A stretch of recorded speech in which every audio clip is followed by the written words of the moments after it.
Für immer jung. Der wohl größte aller Menschheitsträume.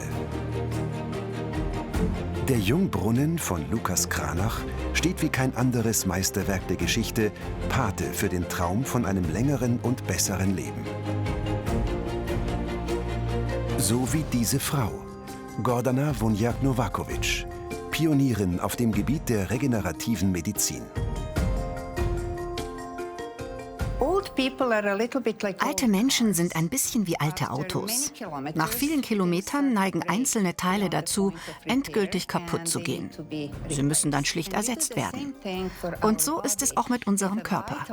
Wir suchen nun nach einer Möglichkeit, ein lebenswichtiges Organ durch ein im Labor gezüchtetes Pendant zu ersetzen.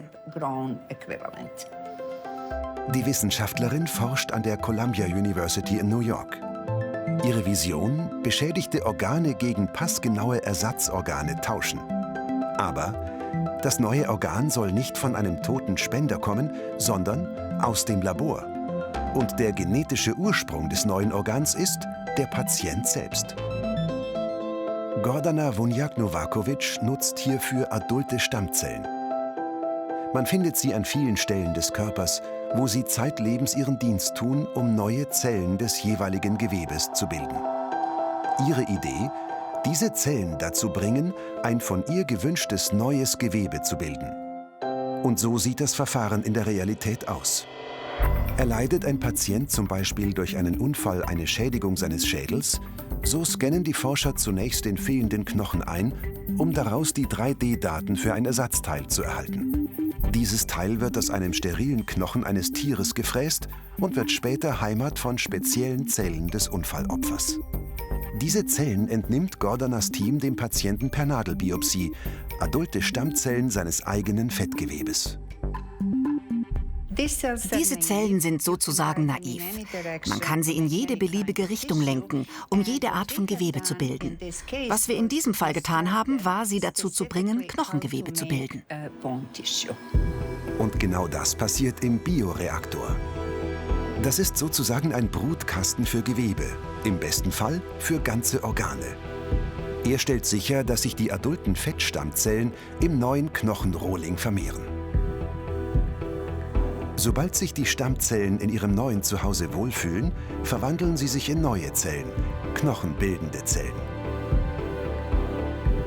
Der ehemals tote Knochen beginnt ein neues Leben, ist dabei genetisch identisch zum Empfänger und wächst, wenn er dem Patienten implantiert wird, optimal mit dem umgebenden Gewebe zusammen.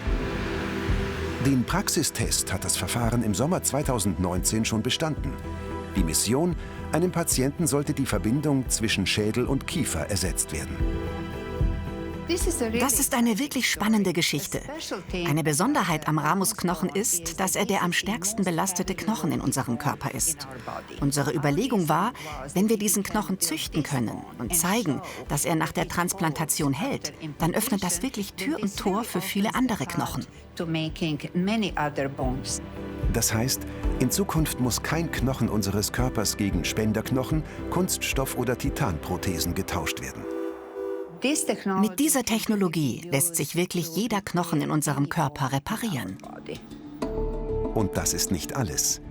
Die nächsten Organe aus den Bioreaktoren Ihres Labors: Lunge, Herz, Leber, Knorpel und Blutgefäße.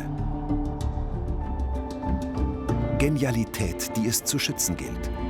Die Wissenschaftlerin und ihr Team halten deshalb eine hohe Anzahl Patente auf ihre Verfahren. So abgesichert hat sie 4 Unternehmen mitgegründet, die alle auf Technologien beruhen, die sie mit ihrem Labor an der Columbia University entwickelt hat. Und dass der weltweite Ausbruch des Coronavirus auch das Universalgenie Gordana Wunjak-Novakovic auf den Plan ruft, war klar. Unser Labor hatte eine neue Technologie zur Reparatur menschlicher Lungen entwickelt. Als Covid aufkam, war es nur logisch zu versuchen, diese Technologie zu nutzen, um menschliche Lungen zu reparieren, die durch Covid geschädigt wurden. Deshalb untersuchen wir jetzt gerade eine neue Behandlung, die auf Inhalationsmedizin basiert. Und der aktive Bestandteil dieses Medikaments ist eigentlich ein Molekül, das von Stammzellen abgesondert wird. Die Menschheit wird in Zukunft immer mehr Ersatzorgane im Labor züchten. Die Erfüllung eines uralten Traumes. Ein längeres und besseres Leben. Dank Gordana Vonjak-Novakovic.